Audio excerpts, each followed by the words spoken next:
నేను ఎప్పుడూ ఒక 2 విషయాల్లో బ్యాటిల్ జరుగుతుంటది చిరు సార్ హెడ్‌లో. ఒకటేంటంటే డెస్టినీ.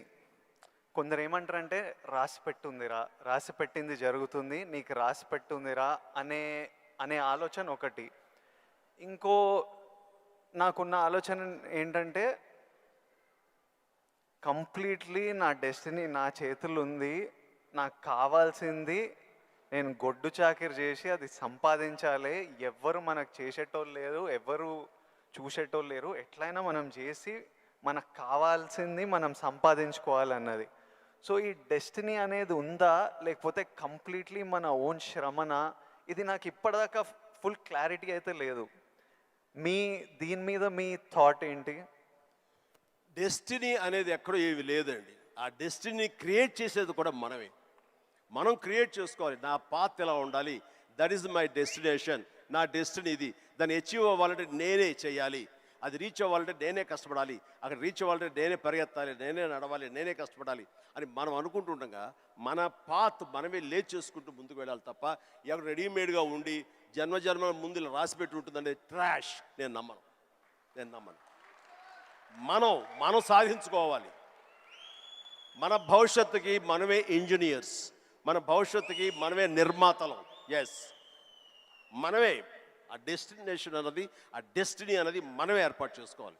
మనం ఏర్పాటు చేసుకుంటేనే అక్కడ ఉంది అది. ఇంకోటి ఇప్పుడు ఈరోజు నేను ఇక్కడ ఉన్నాను.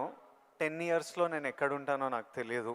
అలాగే మీకు తెలుసు, మీకు విజువల్స్. నాకు కూడా నేను 20-25 ఉన్నప్పుడు నాకు కొన్ని విజువల్స్ కనిపించేటివి. ఇట్లా నేను నిలబడ్డా, జనాలు, అరుపులు, ప్రేమ, సినిమా ఇట్లా నాకు కనిపిస్తుంటుంది. మీకు కూడా మీరు చెప్తున్నప్పుడు అది నేను కనెక్ట్ అయ్యా. అది ఆ విజువల్స్ కనిపించినా ఈరోజు నేను ఇక్కడ ఉంటా అని నాకు తెలియదు. 10 ఇయర్స్ తర్వాత ఎగ్జాక్ట్లీ లైఫ్ ఎలా ఉంటుందో మనకు తెలియదు. మీరు ఇంత జర్నీ చూసారు కాబట్టి మీకు ఆ విజువల్స్ కనిపించాయి. ఈరోజు ఇక్కడ ఉన్నారు. కానీ మధ్యలో స్ట్రెస్ తీసుకున్న రోజులు ఉండింటాయి, డౌట్ పడ్డ రోజులు ఉండింటాయి. ఇట్లాంటివి మీకు ఏం జరిగింది, దాన్ని ఎలా డీల్ చేశారు?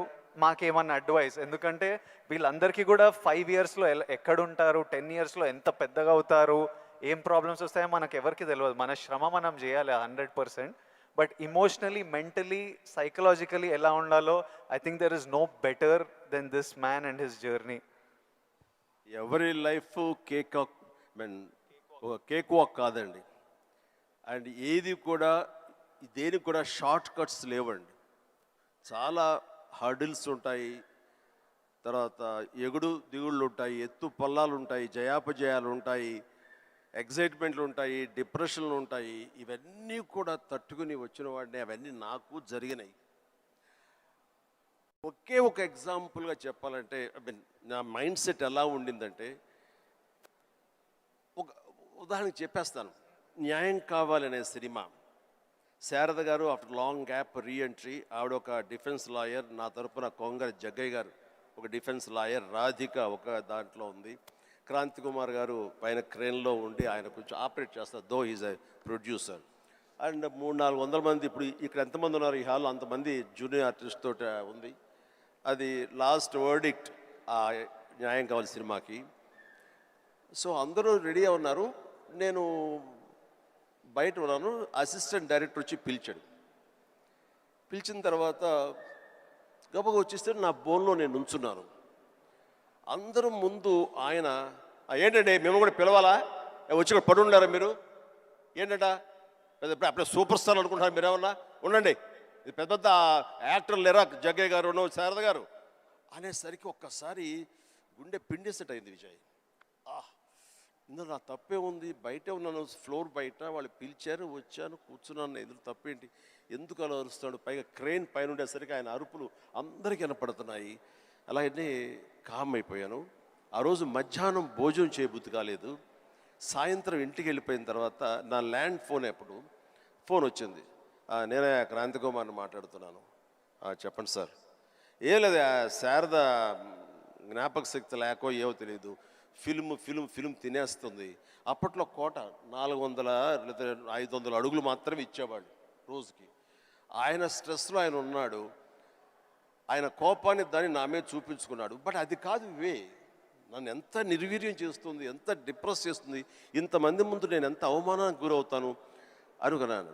కానీ ఆయన అన్న మాటలు, అవమానం అన్నీ పక్కన పెట్టి ఒక్క మాట మాత్రం నా మైండ్లో ఉండిపోయింది. అప్పుడు మీరు సూపర్ స్టార్ అనుకుంటారా అని. ఎస్, అయి చూపిస్తా. ఆ ఒక్క ముక్క మాత్రం నా మైండ్లో, నా మదిలో ఉండిపోయింది. కసి పెరిగింది. ఈ అవమానాన్ని, దాన్ని ఆయన మీద రెవెంజ్ తీర్చుకునే కంటే కూడాను దాన్ని నేను ఎదుగుదలకు నా స్టెప్స్గా నేను వాడుకున్నాను. ఇది వాస్తవం విజయ్. ఇలాంటివి చాలా జరిగినాయి. నా అవమానాలు కూడా నాకు అనుకూలంగా మార్చుకున్నాను. అందుకని నా ఎవరి మీద ద్వేషం లేదు. ఎవరు ఏమన్నా సరే, ఏ చవాకులు పేలినా సరే ఇలా కూర్చొని నవ్వుకుంటూ ఉంటాను. సరే, ఎందుకంటే ఎంత హార్డ్వేర్ వచ్చాడు నాకు మాత్రమే తెలుసు. అంత హార్డ్వేర్ వచ్చాడు నాకు ఇవన్నీ తట్టుకోవు, నా దాకా రాదు. That's it.